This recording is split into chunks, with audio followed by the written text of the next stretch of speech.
Hello and welcome to what is now the 5th instalment of A Full English. I'm here with Sam, as always. Hello. And we have a guest. Do you want to introduce yourself? I am the brother of Archie.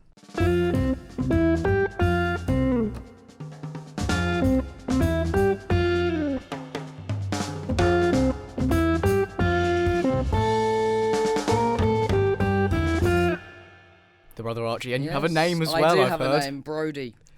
Brodie, there we are. Yes. We've got a guest. He's a relative. He's got incredible footballing knowledge. Related to me, it helps. But yeah, no. So welcome to the pod, Brodie. Looking forward to your first appearance and first of many, I'm sure, on a Clear and Obvious podcast. Sam shaking his head.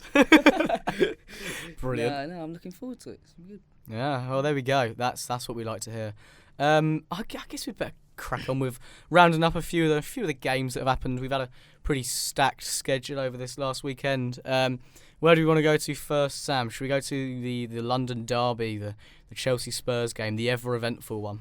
Yeah, let's do it. Starting off with Chelsea, I thought they were fantastic in this game. Tottenham were very poor. They really had their players weren't performing. And Chelsea looked so together. They passed the ball around a lot. They played really great football, while Tottenham tried to play a counter-attacking like they did against Leipzig, and it just didn't work out. Their players didn't perform the way Jose wanted them to. And Giroud popping up with a goal, but that made you happy? Hero. Well, Good what finish, a to be goal. fair. Yeah, really good goal. He had a shot originally saved, and then Barkley hit the bar, and then he half volleyed it into the bottom corner near the post. There was 3 shots in that one phase of attacking play. It was all just peppering their goal. It was deserved finish. It was a good goal. Do you think Lloris could have done better? I don't know. I mean, That's a bit harsh. Seems a bit harsh. I guess it was his near post. But I don't know. Yeah, it was some venom in the shot, I'd say. I reckon it was all right. Brilliant. I'm pretty sure I've just called Lloris De Gea, haven't I?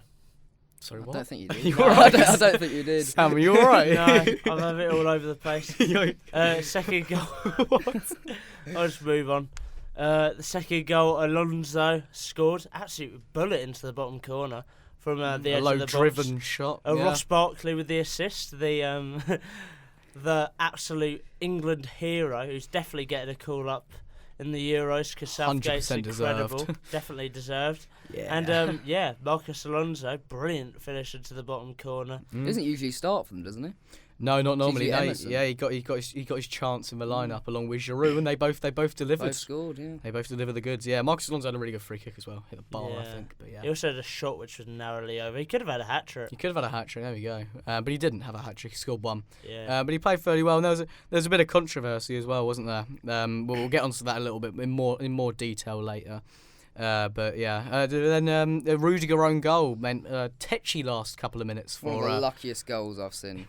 Honestly, what was that? Yeah, Lamella basically just had a shot, and Rudiger's just kind of I'm just going to deflect it in. Yeah, Well, it probably wasn't his was, idea. That was his thought process. He was like, Yeah. you know what, I'm I've make been the too relaxed this last game. few minutes interesting, you know? Yeah, exactly. Might as well. Why not? That was clearly his thought process. But no, 2-1 Chelsea win. They saw out the game.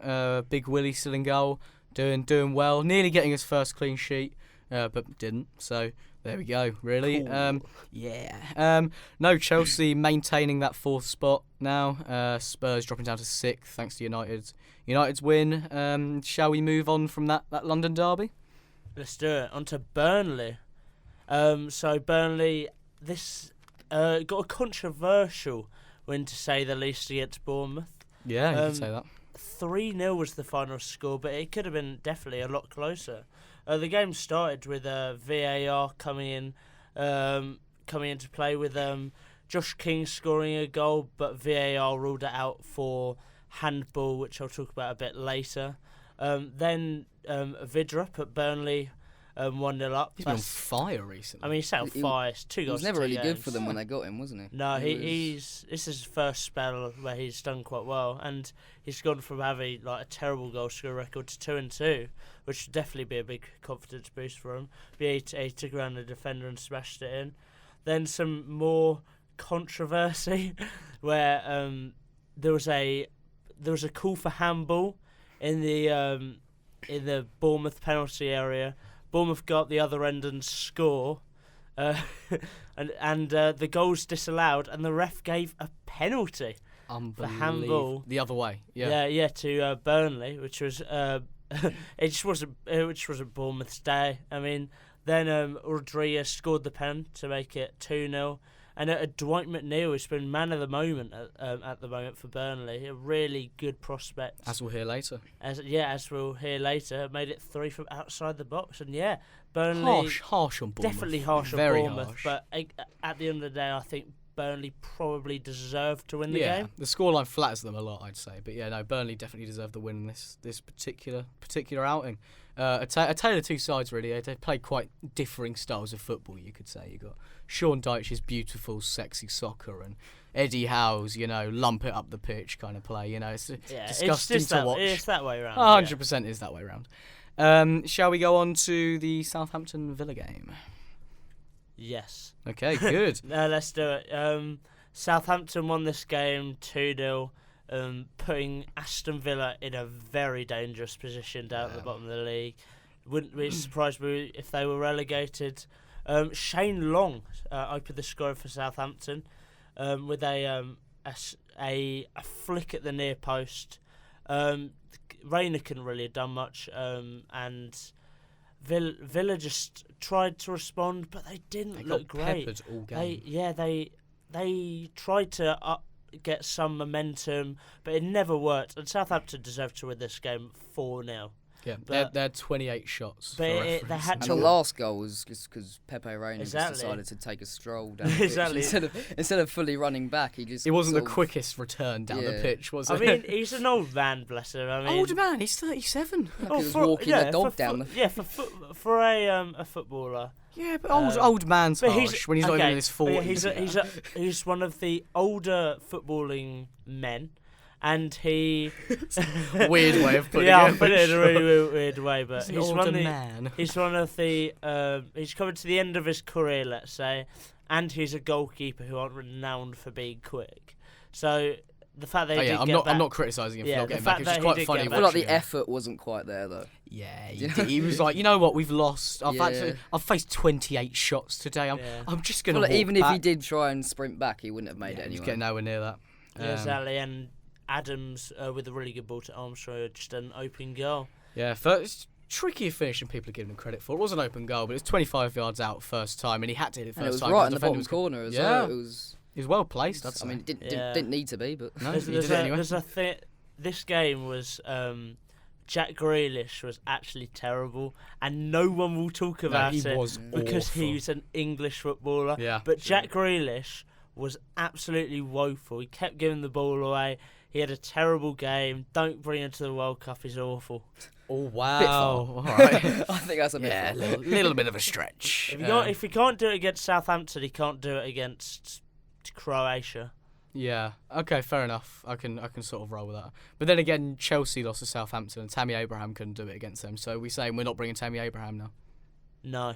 Okay, cool. But anyone that can't do it against Southampton's not. If you're not Danny Ings, you're not coming. Basically. Exactly. Now Danny Ings is just going to be one aside. It should be Danny Ings against the world. I love that. All the other teams would all agree to play one player as well. One aside. Brilliant. Exactly. Moving on from the game at St Mary's, we'll head over to Leicester.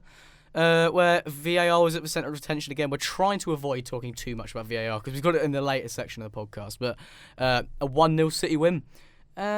Deserved, Sam, would you say? Or yeah, I mean, on the balance of play, Man City probably had the better chances. Vardy missed a very big chance, 1-on-1 with the keeper, which hit the post. Very really good unlucky. pass, wasn't it? Yeah, brilliant pass. Who feed it into him? Was it Dennis Pratt? Yeah, I think it was Pratt. Yeah. I think so. He's been brilliant. I really like him. Underrated. Severely underrated. Yeah. But it's a shame that he was the man who gave a penalty away, which luckily Sergio Aguero missed. Luckily to carry on.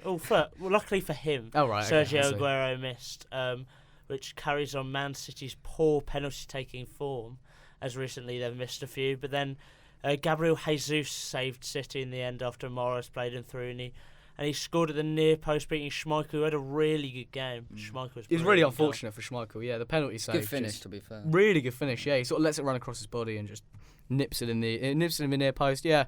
No, only a few minutes after he came on, Gabriel Jesus scoring that particular goal. But yeah, as you say, City's penalty record's pretty terrible. It's something like they've only scored 3 of their last 7. Yeah. It's honestly woeful. And just Edison on the penalties. Honestly, I don't fancy. Apparently, he has been winning them in training. Like he's been winning the penalty shootouts. Really? So Pep said he was going to take the next one, but he didn't because of the risk. Melt. Yeah. That's all I'm saying. Bottle job. Yeah. No, he should be taking them. That should be quite good. Well, he does play like midfield for them sometimes, like the training sessions. Oh, I thought you mentioned in game. No. And apparently he's actually very good. Like really? he fits him like perfectly. Wow. Well, he's a better sweeper keeper than Neuer. Yeah. Oh well. Yeah. Yeah. He had a bit of a shocker against Paderborn, but this isn't. This is. We've got that to talk about on the next. We're saving that for Thursday. For Thursday? Yeah. Yes, Thursday. Okay. We'll move over to the other Manchester side as well, Trafford. A 3-0 thumping for Manchester United over Watford. Anything to say on this game in particular? Any points you want to raise, Brodie? Shouldn't have been a penalty. Oh. In my opinion, I think he's gone down way too early before any contact.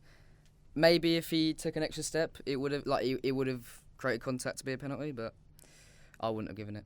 Really? I don't know. I look at it and he's already going down, sure, but he's already going down and then the contact's there, so surely it's still a penalty because there's still contact. He's made the contact, I think. Really? But I think Ben Foster's arm swiping his legs away might have made the contact. No. Yeah, it might have been that, you know.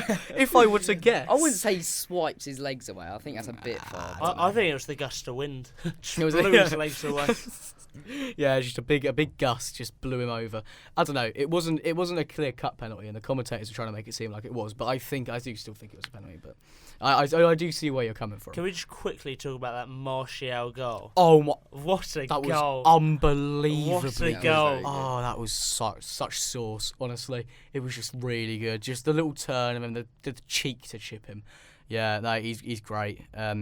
Yeah, we've always been a massive Martial fan. It's not like, never called him a fraud on the podcast before. Never. Fernandes scored his first United goal as well. It was a good penalty, to be fair.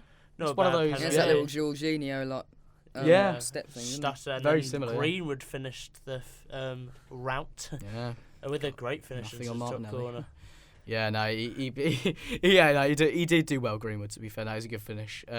You can tell he's got that sort of finishing instinct in him. He's probably, do I want to say the future of England's strikers? I mean, he played out wide this game. He's not quite Troy Parrott. He's not quite Troy Parrott. There's a statement I never thought I'd hear. Moving swiftly on to a game that myself and Brodie have great vested interest in. We'll head on over to the Arsenal-Everton game. That was a 5-goal thriller, I'd say. Thoughts on this game, bro? Yeah, it was very good for us. So we started off, of course, very poor. I don't know what the defending was for that free kick. I don't know what Kolasinac was doing. I love the defensive line, and then he's like 20 yards back. That was, and then the second goal we conceded was poor. It was just a bit scrappy, wasn't it? Yeah. But no, the goals he scored, and I think the way we played, especially first half, was very good. Yeah. I thought we deserved the win.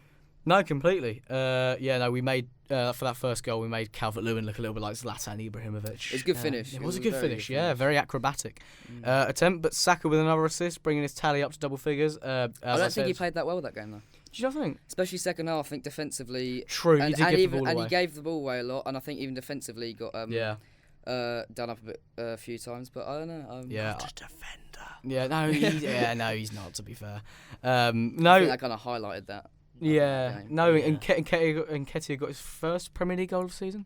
Yeah, that wasn't it? Yeah. So, yeah. First ever goal at the Emirates. Yeah, I find it. Yeah, really. That's yeah. He scored against Burnley, but that was away last season. Yeah.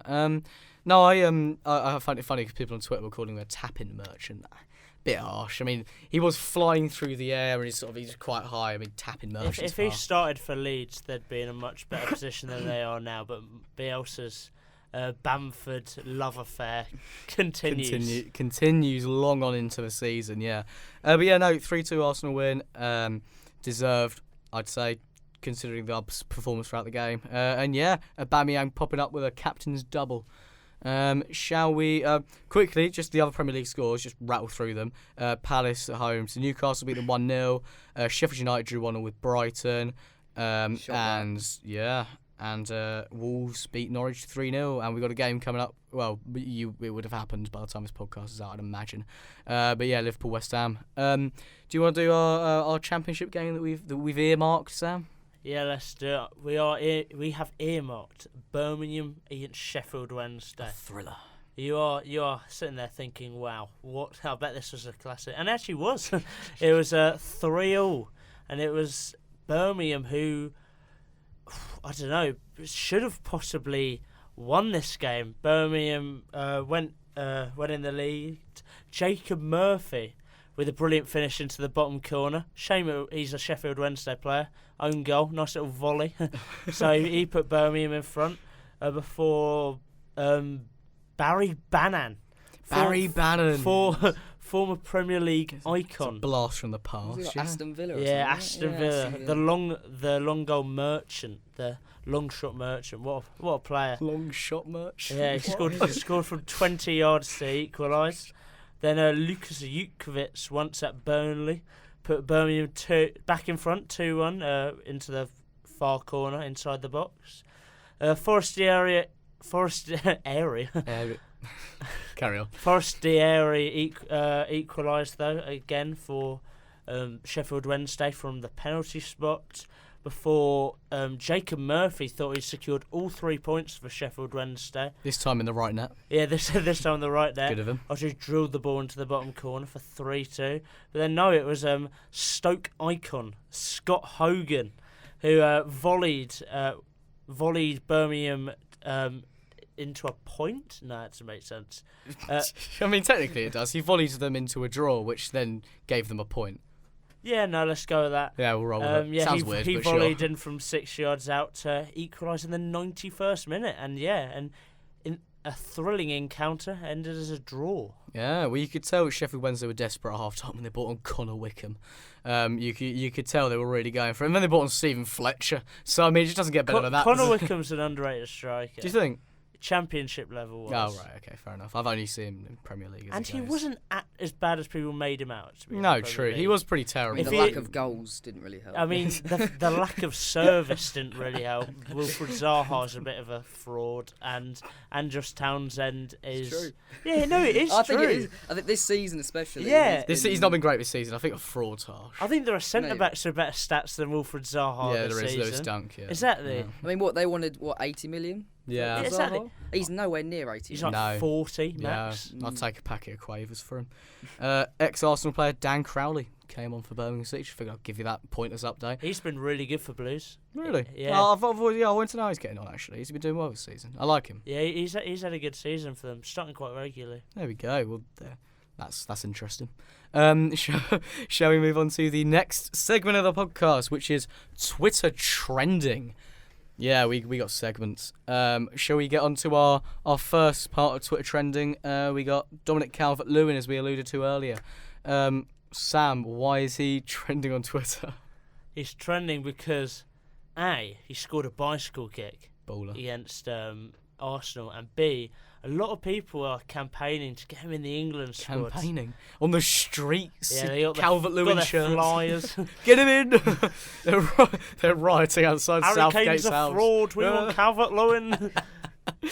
Yeah. What do you think about this? Do you think Calvert-Lewin should get in the squad? So I must admit, prior to Ancelotti's arrival on Merseyside, No way. I thought Dominic Calvert-Lewin was a Championship level striker. I thought he was a massive fraud, and I had no idea how he was starting for a Premier League team. But Carlo Ancelotti has turned him from Dominic Calvert-Lewin to a prime Ronaldo. He's made him look incredible. Oh, it's true. Don't grimace. He's amazing. He was playing very well under Duncan Ferguson as well. Yeah. He was getting bags of goals for them, like when he was. Yeah. when he was Absolutely certified bags, I'd have man. him over Abraham in the England squad. Ooh. Personally. I like him more as a player. Really? Yeah. That's a hot take. Probably, but I feel like I'd imagine so. no, but I feel like he's a better player. He's a more well-rounded Really? player. Yeah. I think it's all very dependent on A, if Rashford gets back in time, B, if Kane gets back in time, Sure. and C, if Vardy decides, you know what, retirement isn't for me. I'm coming back. I would love that so much, but I have a horrible feeling he won't. I Yeah, just I don't don't think think he's he will. gonna. Nah, you wouldn't. Worst case scenario, we're not going to have Kane, Rashford, or Vardy. So our attackers will be Ings, Abraham, Calvert-Lewin, and then we'll bring Welbeck because he's got a good England record. We'll bring Welbeck for his England record. That'd be gold. I think we should bring Theo Walcott back into the side. Put him up top. You love him, Sam. So I reckon, bring him back in his goals per game ratio. Probably not Eddie Nketiah. now. Nketiah, yeah. Yeah, maybe not now. Might be a bit past it. And Nketiah's not making a shout. No, he's not. No, he's not. Oh, well. Maybe the next Euros or World Cup. Is Oliver McBurnie English? I think so. Scottish. We can claim his nationality. And he would not get anywhere near that. Oh, I'd start him every day, mate. What a player. But yeah, that's basically why Calvert-Lewin's trending, is that he should be in the England squad, and he scored a beauty of a goal against Arsenal.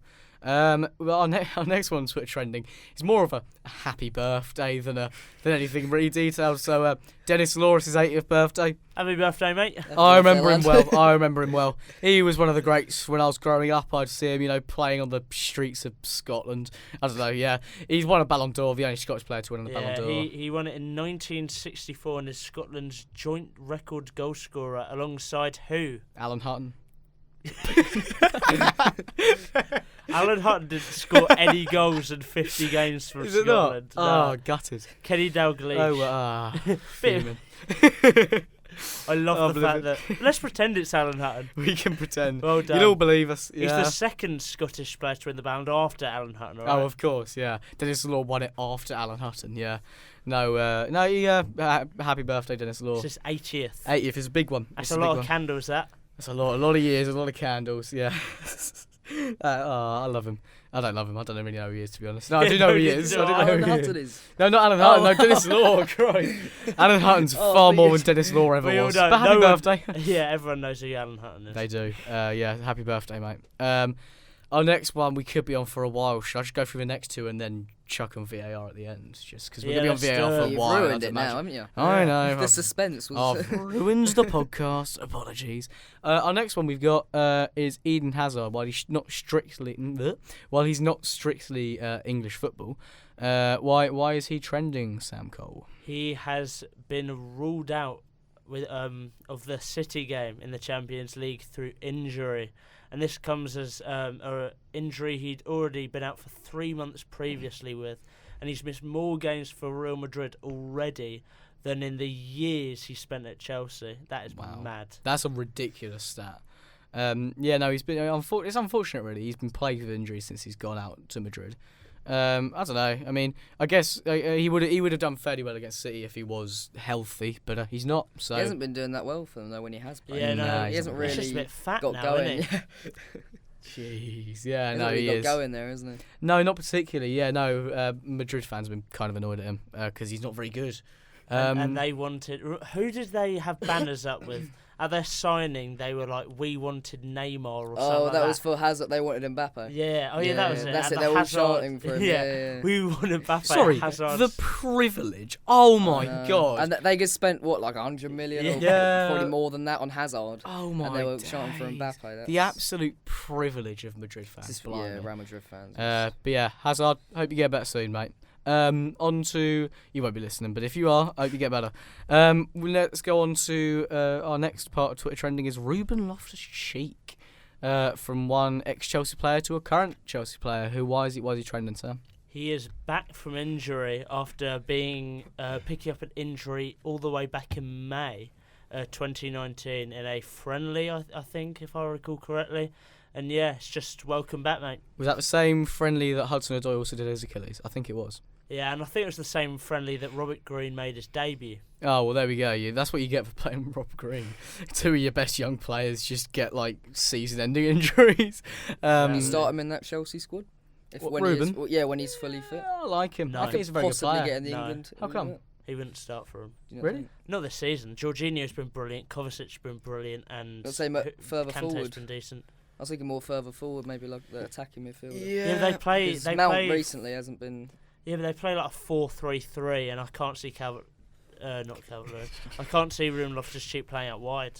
Like while Mount kind of can play out wide and it's rubbish. So Brilliant. Yeah. No, Kovacic has been great this season, so I don't see him necessarily starting. I could see him playing in maybe like a cup game or something like that. Could maybe appear in the England squad. Maybe not like starting. But Yeah, I could maybe see. have on the I think we bench put him or in the just- squad for the games we got building up to it.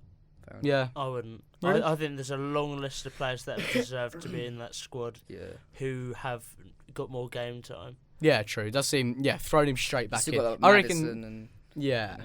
If he'd had game time all season, I reckon throw him in there. But the fact that he's just coming back now, yeah. Right, let's go on to the dreaded 3 letters that no one likes to hear for our next section of Twitter trending. RAF. What? I don't know. No one likes to hear about the R. Right, okay, yeah, no. VAR. Why is it? There's loads of reasons. This weekend has just brought a bit more of a spotlight onto its inadequacies, I'd say. Wouldn't you agree? Yeah, Someone? this weekend has Please. been slightly controversial. I mean, slightly is a bit of an understatement, but there were a few games where VAR messed up, to be quite blunt, where they gave decisions and even apologised in the Chelsea-Tottenham game. Lo Celso stamped on Azpilicueta. That was the main one that's been highlighted this weekend, and they didn't give a red card, but then during the game, they Stotley Park, I think it is, apologised for not giving a red card, and they should have. I think that's wrong. Personally, I think especially during the game, to say that it's just going to make even more of a big deal out of it. I don't know. I feel like they should just brush it under the carpet. Just sort of not talk about it. Yeah, I guess it's kind of respect. I can respect them for apologising. I just don't think it's the right thing to do. It just makes more unnecessary drama. Yeah, I and think. it brings more of, as you say, more of a spotlight onto it. I think the decision was wrong, but for them to then admit that, it just seems like they're shooting themselves in the foot twice, like in both feet. Like it doesn't make. I don't really think it makes an awful lot of sense to come out and apologise for it. But yeah, the decision itself was wrong.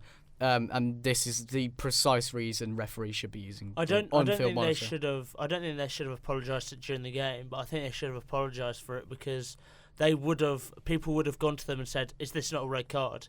And then if they are saying no, well then they're lying, and that just blows it wide open. What is a red card?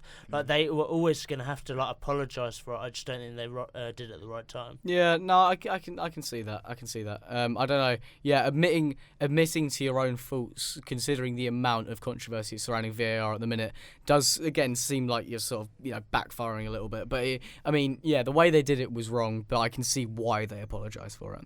But yeah, no, as a whole, it's just had a controversial time in football, let alone just this weekend. Yeah, especially this. I'm using another example for this weekend, but in the Bournemouth game where Bournemouth got absolutely shafted as they had 2 goals chalked off, and not ideal for them.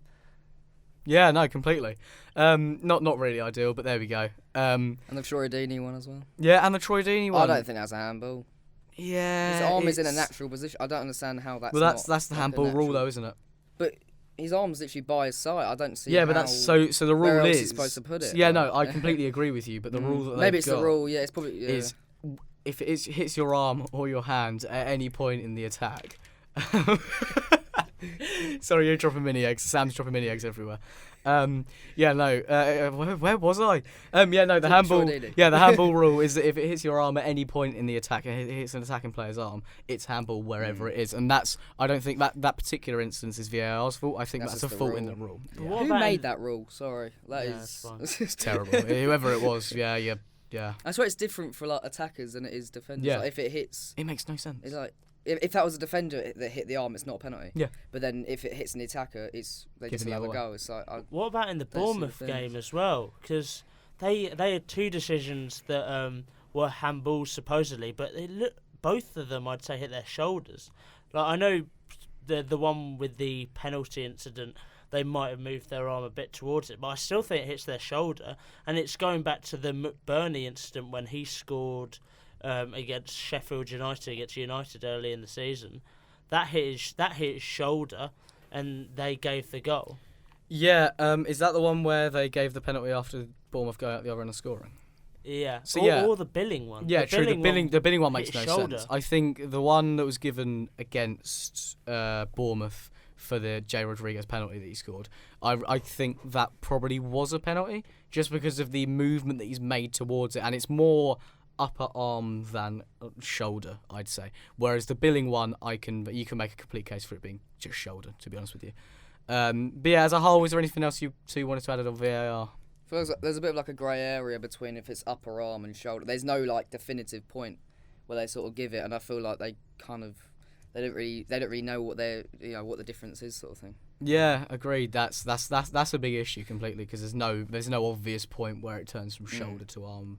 That's just our fault as humans, really, isn't it? We should have a line there for VAR's purposes. Yeah, no, that could work. Yeah, instead of having these stupid little sleeve sponsors, have a line, and that could work quite well. Actually, that is genius. Just copy the Australian league. They have VAR down to a T. Oh yeah, and there are leagues in Europe which have VAR done quite well. So I don't know why the Premier League is so bad at it. Bear in mind, it's debatably the best league in the world. I think they should have like cricket and tennis, where it's like an appeal system. Like you get however many a game. That could work really and well. Because it makes an event out of it as well. Because I feel like VAR is like taking away the goal, and it's more like it feels like a negative thing. But if you have like an appeal system, like the manager or the coach or something, use it as a positive. Yeah, like the captain does. It use it as a positive, and it just makes it a lot more exciting. It gives them more of a positive talking point. I think they give loads of people appeal. I think they give the captain an appeal, the manager an appeal, the fans an appeal. I think that'd be hilarious. That would be so they get like a vote on their phones or something.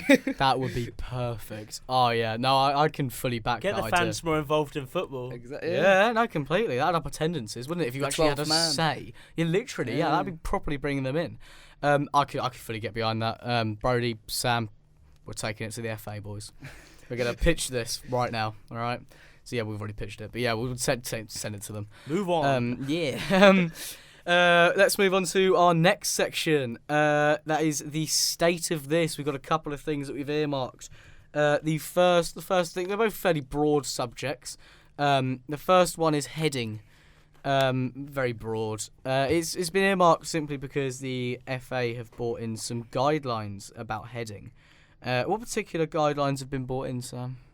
They have. It's all about training basically, and how much you should head the ball. And they've given figures for the amount of times you should head the ball in training, and even said that you shouldn't be heading the ball in certain ages of training. So they've got examples. For example, under 7s, under 8s, under 9s, under 10s, and under 11s should not be heading the ball at training. Under 12s, under 13s, 14s, 15s, and 16s should have one session a week with a low priority of heading the ball, with the under 12s and under 13s having a max of 5 headers, and the under 14s, 15s, and 16s only having a maximum of 10. Great. With the under 18s, heading should still be reduced, and they're taking into consideration the heading exposure in matches. I can't believe it. I said the example to you guys before we started recording. What if you're in on goal and a cross is put into you, but you've used your 5 headers, so you just can't head the ball. Like, sorry, lad, I'm just gonna have to. Though, yeah, so in training, true. So it's not that bad, but it is still. It's still like, a bit dodgy, isn't it? I mean, I get the guidelines. Get under 7s, 8s, and possibly 9s. Yeah, because they're not exactly, the ball isn't. No one can really kick it in the air. Those grow up, innit? But I still think it's wrong. Like, it's part of the game, you know. And it's not. Yeah. As long as you just teach them not to head it with the top of their head, like just do it with the forehead. I think. But it's still been proven that heading with your forehead can have long-term brain. I'm sure lots of injuries. Other things that I can't think of any right now. But there are lots of other examples would also affect it, probably even more. Yeah, true. They don't. I think. I don't mind them bringing in guidelines. I think the numbers thing's a bit weird. But I don't mind them bringing in guidelines for it. As I say, just the amount that they've got. So they've also said that the lowest pressure authorised should be used in the footballs. So you have to blow it up to the lowest pressure possible. that the ball's still, I don't know, able to round? bounce, Like- presumably. I don't really understand. accepted. Yeah, exactly. Accepted by So we're all going to be referees. playing with beach balls, basically. We're all just going to be going around using foam footballs. But that makes an effect when kicking it as well. Like it's just going to change it. Like they're not going to be used to it like a normal ball when they're older, sort of thing. Like, I love that you made the point, bro, where they've brought it in everywhere other than Wales. Yeah, in the other British- than Wales. Everyone else in the UK has brought in other than Wales. So Wales is going to be scoring a lot of corners. They will be. Within the next 10 years or so, you're going to see Wales strike. Yeah. And next generation of target men. In the World Cup, we see them all heading corners, and we just see like they're playing us, and all our defenders start running out the box because I've used up all my headers. I can't do it. I'm not allowed. Yeah, that's all there really is to say on the heading front. Our next one's a little bit more serious, and it's fairly broad. It comes after Antonio Rudiger came out and criticised the Premier League, saying that racism has won after the allegations of racism against him. Not the allegations were against him, but racism was against him in the Tottenham game. Well, I mean, yeah, he came out and simply put racism has won. Because there was no evidence to support his abuse claim. What did you say that on, like Twitter or something? He came out and said it. Oh, fair enough. Not sure where, but he said it. In a statement released on Monday. There we go. So there we go. Was that the one in the Tottenham game? Like yeah, away. That was the one where he complained to the referee about monkey chants in the crowd. And they did the procedure, didn't they? Yeah, they did the procedure, but it's pretty useless. It's not really done on all. Does it really? No. That is a long statement. That racism has won. Full stop. Send off the statement. there is a full statement. I'm not going to go through the whole thing. I imagine they've just come into him saying, "Right, mate, we've got 30 seconds. Write a quick statement, and we'll get it sent off to the FA. Racism has won. Send." No, he said they never get punished. In the end, I'm the scapegoat was something that they've highlighted from it. I don't know. I don't necessarily think that we're supporting players in this, in this regard as a whole. I don't think we're giving an awful lot of support, whether there was necessary evidence or not. The fact that if they think they've been racially abused, it doesn't look good. The Spurs statement was that that they and the police had exhausted all lines of inquiry, but could not corroborate or contradict the allegation. Right. Okay. So they should use a load of long words to bamboozle those trying to read it. Just confuse me. Yeah, it's really not great. I think as a nation we're guilty of looking down at other countries when it comes to racism, when in reality there's a lot of racism in our own country. Who was it the other week? There's a lot. The players stopped their own teammate going. Who was it? Oh, that was in Porto. Yeah. That was is it Marega. Musa Marega. That's his own teammates should be supporting him in that. They really should be walking off with it. That's dodgy. That. It'd be interesting if that happened in a Premier League game to see what the players' reactions were. Not that it should be any different, but just to see how they'd react. But then, could you say that if they walk off the pitch, that you could say that the racists have won? Because they got them off the pitch. That is certainly an argument. But they've lost money because the money they've paid them in a full game. Also, though, Marega had the last laugh because he walked off the pitch and his goal was the winning goal. So they lost. At the end of the day, he's the real winner. But yeah, no, it's really not great, and it's just grim to see it still knocking around football. Knocking around, yeah, that seems like the right way to put it, I'd say. Shall we go on to our next section of the podcast? We've got Wonder Kid Watch. We've all picked varying levels of notoriety among our Wonder Kids. Sam, do you want to kick us off with your big name Wonder Kid? Who is he? I got the big name to suit the big boy. We got Harry Souttar, the 6'6" centre back. Oh, it makes sense why he's a big boy now. The way that statement does make sense. Yeah, it's a little bit strange. He is a huge centre back who plays for Fleetwood Town, who's on loan from Stoke. Previously playing in Scotland with his brother John, I want to say, John Souttar, who's a Scotland international. He chose Harry chose his alliances with Australia, in which he's got a very good goal scoring record for actually. But no, he's been really good this season. This is his second season in a row on loan in League One with Fleetwood, where he has been. Last year he didn't get necessarily a lot of game time. This season he's really come into his own, really been important in that back line. One of the first names of the team sheet as Fleetwood find themselves sixth sixth, just in the playoffs, and only 6 points off automatic places, so could be chasing that. But under Joey Barton, I never thought I'd be saying this. He's been really great and definitely one to look out for in the future. Yeah, completely. If they were to go up, could you see him being a pretty pivotal part of their team? He's only on loan, so it depends if they get him on loan for another year. Well, there we go. I could see him possibly going back to Stoke and becoming a first teamer after how well he's done this season, but we'll have to see. His record for Australia was quite funny. She's played 2 games and scored 3 goals at centre back. Wow, so that's impressive. He's quite lethal from set pieces, let's say. Yeah, it comes with a height, to be fair. Yeah, so sounds like a good player and certainly one to watch. So Brodie, who's your wonder kid that you've got? Well, I picked someone I used to play with. He's made a few appearances in the Premier League too. It's Reece Nelson. He's called Jack Leahy. He plays for Brighton.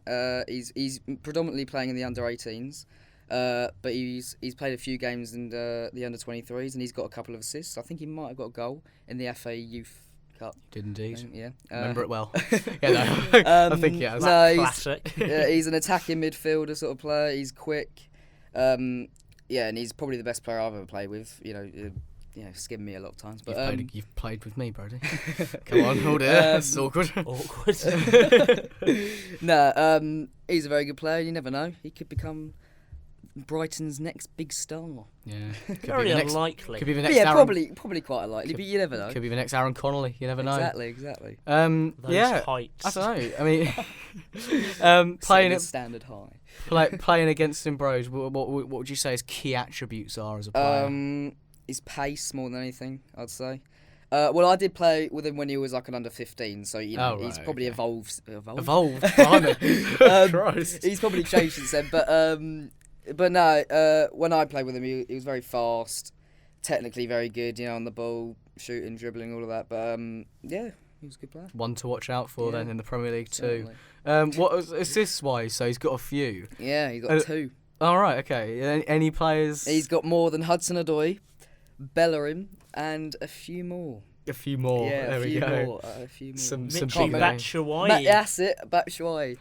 More assists than Batshuayi. In the Premier League too. Yeah, in the Premier League too, yeah. So he's better than all of them. We're not going to talk about appearances, but... or more than Mesut Ozil has in the Premier League. Wow. So he's a better player. Exactly. That's actually... And Lo Celso, so yeah. Well, there you go. He's better than both of them combined. Exactly. So yeah, he's got the best of both worlds. There we go. Shout out to Jack Leahy then. One to watch. My Wonder Kid watch. I'm going a little bit more recognisable than the 2 players that you've gone with. I've gone a little bit more by the book. I've gone with Dwight McNeil. Who? Yeah, he's been brilliant. I really like him. He brings something different to Burnley's team. Basically, he's not like a technically Brexit football. Yeah, he's basically not just a big lump of a centre half, striker, or centre mid. He's got some technical ability, which is rare. But no, he's been really good this season. His goal scoring record isn't amazing. Scored at the weekend, didn't he? He did, yeah. He scored a very good goal actually. 27 games, just the 2 goals, but with 5 assists. And he started every game for Burnley this season. He's key to their attack. And I really like him as a player. He's got quick attacking attributes. He's fast on the ball. He's always looking to make something happen. Very good at carrying the ball forwards and going after a full back because he normally plays on that wide left. And no, I really like him as a player. He's only 20 years old, and I could see him really developing into something that could resemble a good player, which he is. But yeah. Yeah, no, he's a good player. I've seen him live about 3 times, I think, and he seems to improve every time he plays. I agree with the fact he gives them something different. He's a bit quicker. He's a bit technical ability is something that he has, which not many other players have. He looks very good. And if he potentially increases his goals and assists, could see him get an England call up. Not for the Euros. I don't think he'll be called up. It's a busy position that for England, isn't it? Like the sort of wingers and attackers. Got a lot of options. It's hard, but if he improves his goals and assists, then I think that he could be making an England call up. Yeah, I can see him getting a big move as well. He's a Man United youth academy product. And yeah, no, he's been doing really well this season. As you say, yeah, he brings something different to that Burnley attack, which I like. He's a very good player. Shall we move on to our set of predictions that we've got? As per usual, we go with the 3 Premier League games and then 3 Football League games that we like to predict. What would you? What have you not been briefed on the games? I've not even thought about this, so I'll just make it up on the spot. Make it up on the well, as we like to do. We always like to put the guest on first for these predictions. Okay, I will for the Premier League ones, but the Football League. That's fair. I think that's fair enough. That's fair enough. All right then. So, Brodie, predictions wise, Great. we've got the derby. Brighton versus Brighton Palace. Huge game, at I'd the say. Amex. At the Amex. It'd be I'm going to go roaring. with a 1-1 draw. They're going to share the points. Yeah, I think they're both. I think Brighton are on a good bit of form. You know, just after getting that draw away at Sheffield United, and no, I think they'll get a point. Yeah, that's fair enough. A lively affair, I'm sure. Yeah, the early kickoff on Saturday. That one is. Sam, what's your prediction for the Brighton Palace game? I think it'll be 2-2. I think I think lively affair, lots of yellow cards. Both teams need to win, and I think that they will share the points. Oh, is there an echo? Yeah.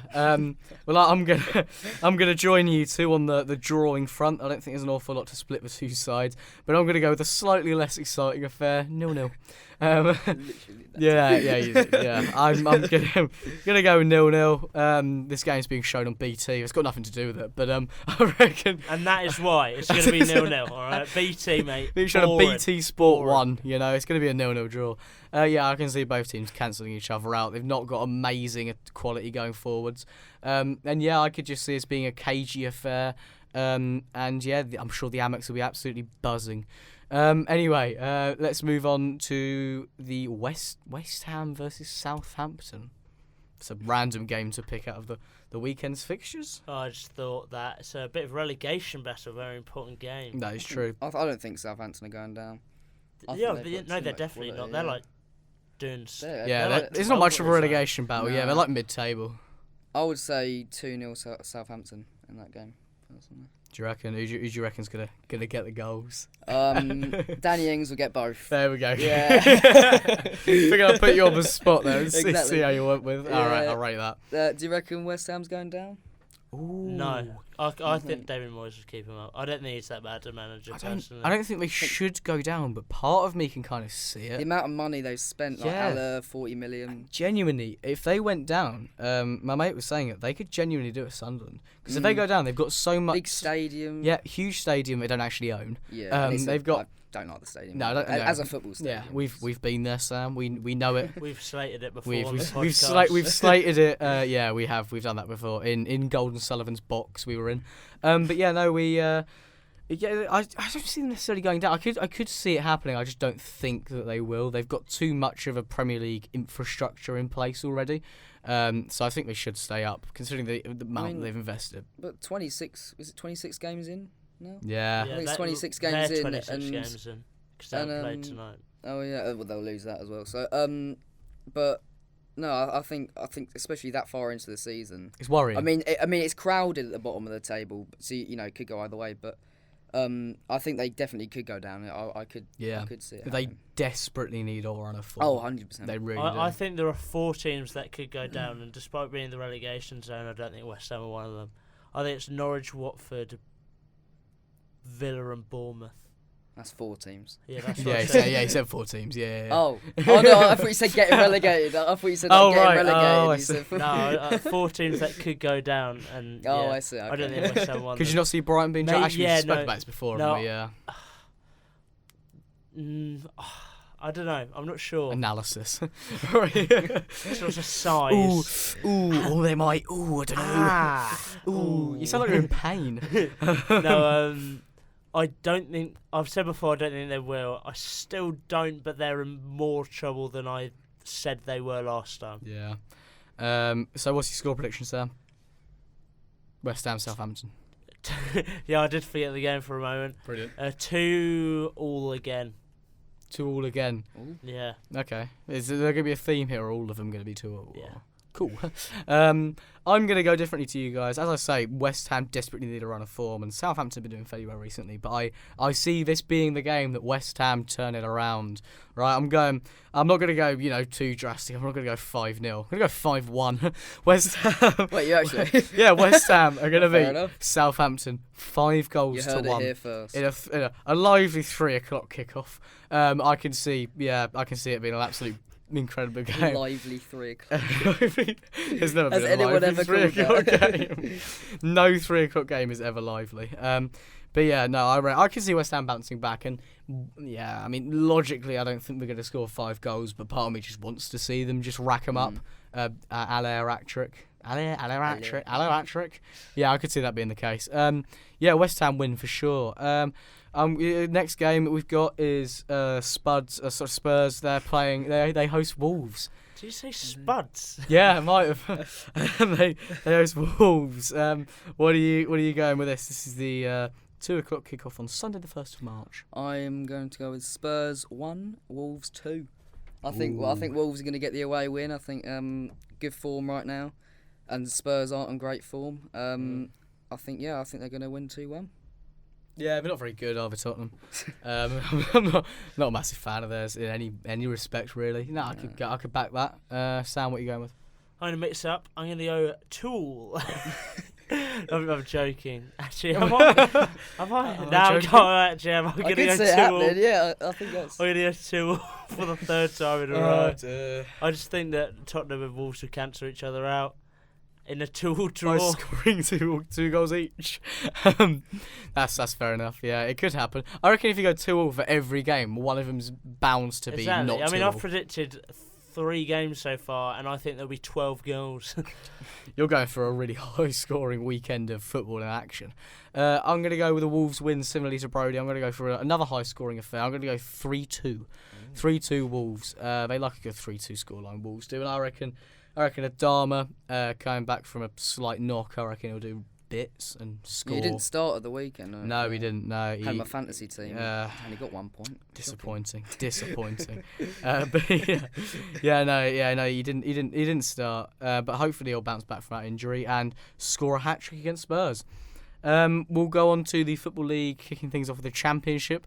Sam, do you want to start us off with the Championship? There's no particular reason, just figured, as you're there, I might as well get you to kick things off with the Championship games. Yep. Yeah, no, sure. Cool.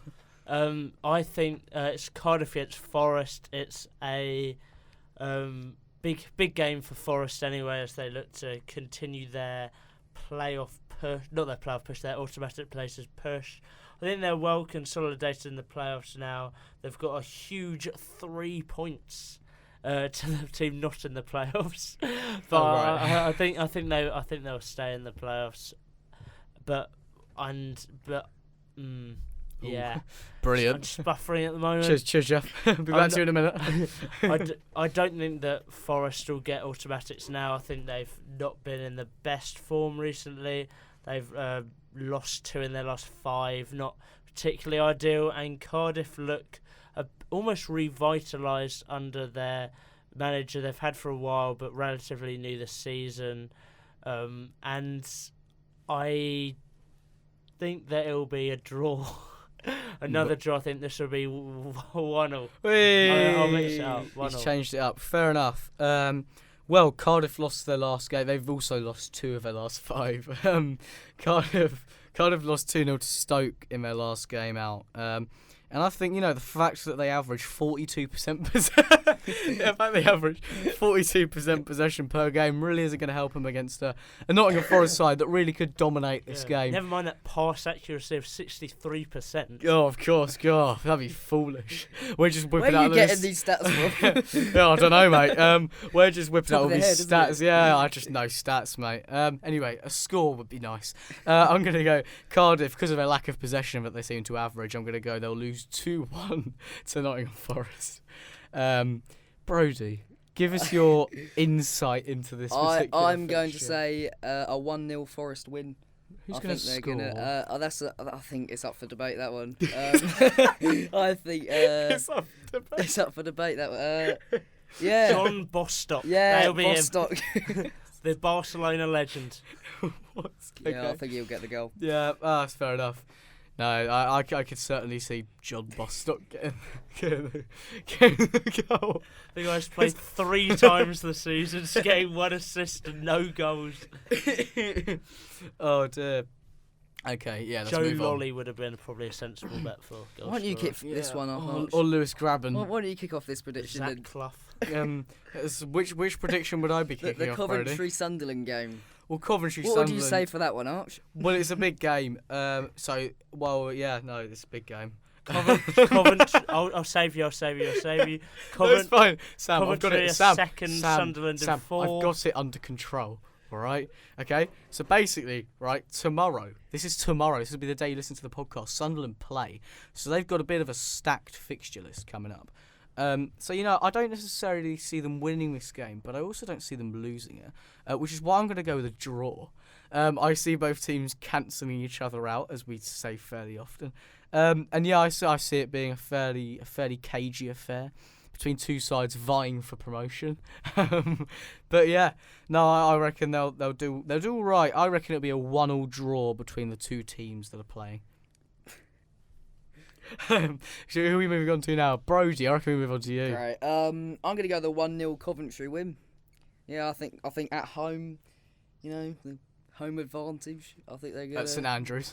Yeah. Massive home advantage. But yeah, Brilliant. but It's still, yeah. Who's going to score? That's also a very good question. I think they're just gonna get a 1-0 win. Who are? Coventry. Oh, Coventry going to win 1-0. Right, fair enough. Could you see Mark Robbins scoring at all? I could actually, yeah. Brodie, The Mark manager, Robbins is their manager. I think we'll bang a brace. No, I think I'll I think bait you out Rose there, will get the goal. Rose. Yeah. Who's Rose? Who Rose? He rose higher than any defender. And Michael Rose. Yeah, he's a good player. He scored in the last game. Actually, Yeah, he's Scottish. They're 2-1 outing at Rochdale, so they're He's on good Scottish, form. relevant. He weighs 70 So kilograms. they're on good form. Yeah, so they're on good form. Of a 2-1 win away at Rochdale. I think Rose will get another goal. Do you reckon? Yeah. Cool. Add to his tally. Add to his tally this season, yeah. What a player. He's also got an assist this season. Anyway, carry on. Add to his tally of 2. Yeah. Prolific. So 3. Yeah. Yeah. Come on, Sam. What's your prediction, Sam? I think Coventry will win this fairly comfortably. While Sunderland are in the playoffs, Coventry have been really good recently. They've got only 1 loss in their last 14 games. They've won all 5 of their last 5. They've really looked good, and I could see a 3-0 Coventry win. Good man. A 3-0 Coventry win. Yeah, fair enough. Let's Knowledge. go. Absolute knowledge. Let's go on to the last game of predicting. Probably considering it's League 2, we've got a little bit of insight into this one. It is Grimsby. They host Northampton. I'll kick us off in this one. Because why not, eh? I'm hosting. I'm going with co-hosting. Apologies. I've actually got a little bit of insight into this one because I went to the return fixture where Northampton beat Grimsby at home. Reverse fixture. Apologies. Reverse fixture. Northampton comfortably beating Grimsby in that one. And I can see them doing the double over them at Blundell Park. I reckon. I reckon Northampton are going to continue their playoff push after a convincing win against high flyers Exeter City. It could be a tasty affair with Grimsby looking to avoid the drop. I mean, they'll definitely avoid the drop. They're like 11 points off, miles off the drop actually. Stevenage are getting relegated. They're on 22 points. They're 8 points away from Macclesfield, who are on 30, but it's not really relevant because I reckon Northampton... It's not really relevant though, is it? Cheers, Jeff. I reckon Northampton will win this game 3-1. You're playing in this one, aren't you, much? I am Supporters Club. Supporters Club, yeah, that's it. Yeah, I've got a big signing. Yeah, away at Grimsby. What can I say? Brodie, what's your prediction for this game? I'm going to say 2-0 Northampton. I think they're 2-0. Do you reckon Scotty Pollock's going to grab a couple? Yeah, Do you think obviously. Steve Arnold will score? No, I don't actually. Do you not? No. Guys, tried to pay that. That was too paid. That was too I paid. think Adams will get the goal. David Cornell. Oh, Adams. Yeah, there we Adams, go. I Oh, remember David him. Cornell's pretty good actually. He's played well. No, he's. Yeah, he's great. Where No, does he play? I don't know actually. It's a very good question. At least, yeah, fair enough. I think He's Sam one of, Hoskins will get the other. No, he Oh, won't. No, he won't. that's least I don't want to realistic. bring up this debate. That is but- less realistic than the Coventry manager scoring. Well, he scored in his last game. Yeah, he penalty. did. It's Penalty, got a but penalty. you know, a goal's a goal. A goal is a goal, even if it's Sam Hoskins scoring it. Sam, not Hoskins. Cole, what are you going with? I think that Northampton will draw this 2-2. Another 2-2 I'm draw. not even joking. Northampton this season have bottled a lot of 2-0 leads, and I think they'll do it again. And so I think that Northampton will go 2-0 up. I think that Vadim Oliver and Scott Lines will get the goals. You mean Chris Lines? Don't care. And Knowledge. but then Grimsby will come back and probably score 2 goals in the last 10 minutes. And Well, if it is 2-2, draw then it. I'd imagine they probably would score 2 goals to bring it back to I just 2-2. thought I'd just reassure my opinion on the game. Reassure your opinion. I don't really know what those words mean. But I just thought I'd What? chuck a bit of What? sentence. Opinion? Reassure. Oh, right, okay, yeah. You mean reassert? Yeah, that was it. Fair enough, mate. Move fair on. enough. Well, we don't need to move on to anything because that's the end of the podcast. Oh, it's not though, is it? Brodie, Oh, yes, of favourite course. part of an English breakfast? We always spring this on the guest. I'm gonna say bacon. It's got to be Yeah, bacon. It's It's a the bit generic, classic. that, though, isn't it? It is generic, but it's the classic. It is I very feel good. like bacon's. It's got to be in there. You know, you can't have an English breakfast without bacon. That is true. Unless you're you're vegetarian. vegetarian. Hey, high five, Sam. Oh no. It's terrible. So yeah, bacon it is Yeah, from of course, Brodie. unless you're a vegetarian or vegan, but Yeah, in which case you don't eat bacon Yeah. naturally. yeah. Fair enough. Yeah. Well, that's pretty much it for a full English. Should we get some plugging done? Let's get some plug-in. My Twitter, SamCole2468. And my Twitter is at @ArchCorbett. Brodie, And do you know my your Twitter is at AFC_Brodie. Nice Yeah. one, nice one. You're a fully fledged part of FT, aren't you? I am, yeah. You're I really hold in. 300 and something followers. FT. I know. Blimey, FT's fair going play. downhill, isn't it? It's hit a bit of a rocky patch. Yeah. Because I've joined in it. Yeah, Brodie's joined and football Twitter just It's dies. Just, yeah, it's collapsed. Yeah, it's not full of some great opinions, but there we go, Brodie. You're the worst of them. So thank you for coming on the podcast, my younger brother. Well, thank you. Much appreciated. You made the journey up to Northampton just for I this did, podcast, I so did. you know I'm going to get lost on the way back. you will. It's gonna be really funny when I get a Remember text from you. to like, subscribe, follow, whatever you need to do. Yeah, I'm kind of disappointed we Turn didn't get on to 40 notifications. Yeah, subscribers. we only added 2 more since the last call Okay. to action. Yeah, we need to get to 35 subscribers, or I'm going to be very sad. No real reason behind it. I'm just going to be really sad. And you don't want to make Archie sad, do Don't you? want to make me sad. I cry when I'm sad. Problem is, no one normally listens at this point in the podcast. No, they don't. Well, So- if you're listening now, I'm probably crying. Thank you very much for listening. Either way. And on that bombshell. Bombshell. Yes, have a brilliant week. And Have yeah, a brilliant life. have a great life. Have a full English on us. You're welcome. Anyway, thank you very much, Brodie. Do you want to sign out? However you going to sign out? Well, goodbye. I'll be back soon. Hopefully, Yeah. maybe. No. I don't know. Unlikely. Oh, great. Yeah, so see you later, guys. We'll see you on Thursday for our Calcio and foosball Semi-calcio. Yeah. Yeah, a Anyways. special where the That could be interesting. some things Could be. dominate and shut up, Sam. Shut up. See you later. Bye. Bye.